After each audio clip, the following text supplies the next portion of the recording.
جہاں کعبے کو دیکھیں تو پھر بھی بندہ جنتی بن جاتا ہے، جہاں کروڑ انوار و تجلیات برستے ہیں۔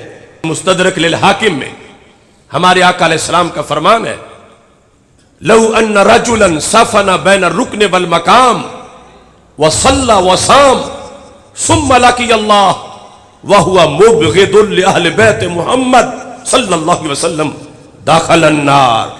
ایک شخص عجم میں نہیں عرب میں ہے، عرب میں پھر حرم میں ہے، اور حرم میں پھر مسجد حرام میں ہے، اور مسجد حرام میں پھر عین کعبۃ اللہ کے ساتھ ہے۔ ایک طرف حجر اسود ہے، دوسری طرف مقام ابراہیم ہے، درمیان میں اس کا مصلی ہے۔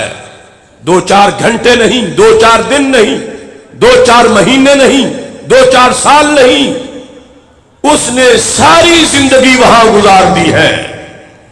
جہاں کعبے کو دیکھیں تو پھر بھی بندہ جنتی بن جاتا ہے، جہاں کروڑ انوار و تجلیات برستے ہیں، وہاں اتنا ٹائم اس کو ملا، اور پھر اس نے وقت بھی نہیں ضائع کیا۔ ظاہری طور پر صلی وصام، نماز پڑھی، روزہ رکھا، اس کا رزلٹ کیا نکلا؟ سرکار فرماتے ہیں ثم لقي اللہ، جب اس کے مرنے کا وقت آیا، اس کی روح نکلی تو کیا ہوا؟ داخل النار، جہنم میں جا گرا۔ اس کو یہ مقدس مقامات کا فائدہ کیوں نہ ہوا؟ اس کو حرم کعبہ کی برکت کیوں نہ ملی؟ اس کو نماز روزے کا فائدہ کیوں نہ ہوا؟ کہ اس میں ایک روگ تھا، ایک خامی تھی۔ کیا خامی تھی؟ میرے آقا علیہ السلام فرماتے ہیں وَهُوَ مُبْغِضٌ لِأَهْلِ بَيْتِ محمد صلی اللہ علیہ وسلم۔ نمازی تھا مگر محب اہل بیت نہیں تھا، اس کے دل میں بغض اہل بیت تھا۔ کعبے کے سامنے تھا مگر کعبے کی آل کا بغض رکھتا تھا، تو اس کو کسی چیز کا فائدہ نہ ہوا، وہ جہنم میں جا گرا۔ تو اس سے یہ بات ذہن میں رکھنی چاہیے۔ وہ مسئلہ بھی یہاں سے آسانی سے سمجھا جا سکتا ہے۔ لوگ کہتے ہیں تم اہل سنت دیکھو تو صحیح، اہل نجد کے خلاف بولتے ہو، وہ تو کعبے کے پاس بیٹھے ہوئے ہیں اور وہ تو ہر وقت وہاں رہتے ہیں، اور تم کبھی کبھی وہاں جانا نصیب ہوتا ہے، اور وہاں بیٹھے ہیں تو پھر اللہ والے ہیں تبھی بیٹھے ہوئے ہیں، اور بیٹھے ہیں تو پھر وہ تو کامیاب ہیں۔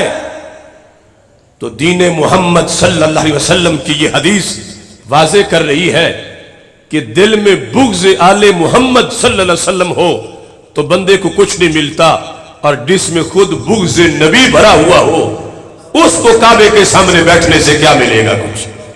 اور یہ پیغام ہمارے آقا علیہ السلام نے اس لیے دیا تھا کہ امت کے حالات کو دیکھ رہے تھے، خوارج اور نواسب کا شر کہ جس کی بنیاد پر ہمارے آقا علیہ السلام کے خاندان کو عام خاندانوں کے ساتھ لوگ ملانے لگے، اور سیدنا امام حسین رضی اللہ تعالی عنہ کے کردار کربلا کو شہزادوں کی جنگ قرار دے کر معاذ اللہ یزید پلید کے ساتھ ملانے لگے، تو میرے آقا علیہ الصلوۃ والسلام نے پہلے سے یہ واضح کر دیا کہ بغض اہل بیت وہ خسارہ ہے کہ انسان کو کوئی چیز نہیں بچا سکتی، اسے کعبہ بھی نہیں بچا سکتا، اس کو نماز بھی نہیں بچا سکتی، اس کو روزہ بھی نہیں بچا سکتا۔ اب دیکھو اہل سنت و جماعت وہ مفید مسلک ہے سارے مسالک میں سے کہ جہاں بندے کا ٹائم ضائع نہیں ہوتا، بندے کی عمر ضائع نہیں ہوتی۔ ٹائم تو گھنٹہ بھی ضائع ہو جائے تو بندے کو افسوس ہوتا ہے، اور اگر پوری عمر ضائع ہو جائے تو کتنا افسوس ہو۔ اور پھر کتنے مہربان ہیں ہمارے آقا صلی اللہ علیہ وسلم۔ قیامت تک کی ٹیکنالوجی وہ فائدہ نہیں دے سکتی جو سرکار کی 1 منٹ نے فائدہ دے دیا ہے۔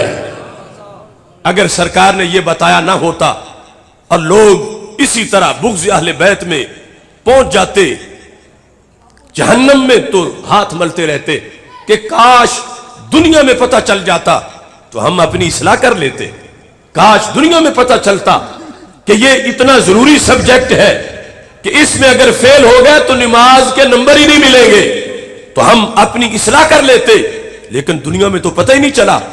تو ہمارے آقا علیہ السلام کتنے محسن ہیں انسانیت کے، کس قدر بھلا سوچا۔ اور یہ مسلک اہل سنت ہے کہ جس میں ہمارے آقا صلی اللہ علیہ وسلم کی ہر نسبت کا احترام ہے۔